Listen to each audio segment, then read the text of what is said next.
औज़ुबिल्लाहिमिनश्शैतानिर्रजीम बिस्मिल्लाहिर्रहमानिर्रहीम अल्लाहुम्मा सल्लि अला मुहम्मद व आले मुहम्मद। अस्सलामु अलैकुम व रहमतुल्लाहि व बरकातुहू। मेरे प्यारे बहनों और भाइयों, अगर आज हम दुनिया के आज के हालात को देखें तो एक बात बहुत वाज़ेह नज़र आती है कि अमेरिका आज जंग खुद नहीं लड़ता, लेकिन बहुत सी जंगों के हालात ज़रूर पैदा करता है। ये बात सिर्फ ईरान और अमेरिका के दरमियान तनाव तक महदूद नहीं, ये एक पैटर्न है जो हम पिछले कई सालों से देखते चले आ रहे हैं। दोस्तों, अमेरिका का तरीका सीधा होता है, पहले दबाव, फिर अदम इस्तेकाम और फिर आलमी तशवीश। सबसे पहले बात करते हैं पाबंदियों की। पाबंदियों को अक्सर पुरअमन आला कहा जाता है, लेकिन असल में पाबंदियां सीधी जंग से ज्यादा खतरनाक होती हैं। जब किसी मुल्क पर सख्त पाबंदियां लगाई जाती हैं तो सबसे पहले असर हुक्मरानों पर नहीं बल्कि आम लोगों पर होता है। महंगाई, बेरोजगारी, दवाई और खाने की कमी, ये सब जंग के बगैर होता है। इसकी एक वाज़ेह मिसाल है वेनेजुएला। वेनेजुएला एक वक्त में लातीनी अमेरिका का सबसे बड़ा अमीर मुल्क था, तेल के वसाइल से भरा हुआ था, लेकिन जब इसने अमेरिका के मफादात से हटकर अपनी पॉलिसियां बनानी शुरू की तो इस पर पाबंदियां लगनी शुरू हो गई। नतीजा ये निकला कि करेंसी जवाल में आ गई, मईशत जमीन पर आ गई और मुल्क अंदर से कमजोर होता चला गया। अमेरिका ने वहाँ कोई बराह रास्त जंग नहीं की, लेकिन निजाम को इतना दबाव में डाला कि मुल्क खुद ही गैर मुस्तहकम हो गया। दोस्तों, अब आते हैं मशरक़ वस्ता की तरफ। इसराइल और ईरान के दरमियान तनाव आज का नहीं, लेकिन सवाल यह है कि ये तनाव जिंदा कौन रखता है। इसराइल अमेरिका का सबसे करीबी स्ट्रेटेजिक इत्तेहादी है और ईरान इस खित्ते में अमेरिका के लिए एक चैलेंज है।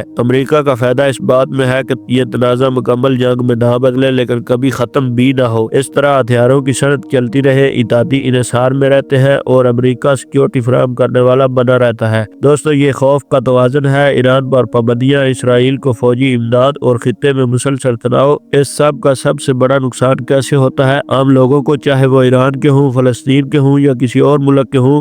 अगर हम थोड़ा पीछे जाकर देखें तो ये मॉडल सिर्फ मशरक़ वस्ता तक महदूद नहीं, लातीनी अमेरिका, मशरक़ वस्ता, एशिया, हर जगह एक जैसा पैटर्न नजर आता है। यहाँ कोई मुल्क आज़ादाना पॉलिसी या माशी फैसले लेने की कोशिश करता है, वहाँ दबाव शुरू हो जाता है, कभी पाबंदियों के जरिए, कभी प्राक्सी जंगों के जरिए, कभी सियासी तन्हाई के जरिए। अमेरिका अक्सर कहता है कि ये सब जमहूरियत और इंसानी हकूक के लिए है, लेकिन सवाल यह है कि अगर मकसद सिर्फ इंसानी हकूक होते हैं तो फिर हर मुल्क के लिए एक जैसा रवैया क्यों नहीं नजर आता। कुछ मुल्कों की गलतियां नजर आती हैं और कुछ की नहीं। इसका जवाब सादा है कि मफादात, बैनुल-अक़वामी सियासत में दोस्ती और दुश्मनी नहीं होती, सिर्फ मफादात होते हैं और अमेरिका अपने मफादात के लिए दुनिया को सीधी जंग के बगैर भी कमजोर कर सकता है। दोस्तों, आखिर में एक बात समझना जरूरी है, ये वीडियो किसी मुल्क के खिलाफ नफरत के लिए नहीं, ये सिर्फ एक सवाल है। जब ताकत बहुत ज्यादा हो और जवाबदेही कम हो तो नतीजा अक्सर आलमी अदम तवाज़ुन होता है और इस अदम तवाज़ुन की कीमत हमेशा इंसान को चुकाना पड़ती है। अगर आप मेरी बातों से मुत्तफिक हैं तो इस वीडियो को शेयर करें, लाइक करें और दोस्तों और रिश्तेदारों के साथ शेयर जरूर करें। मिलते हैं अगली किसी नई वीडियो में किसी नए टॉपिक के साथ, तब तक के लिए अल्लाह हाफ़िज़।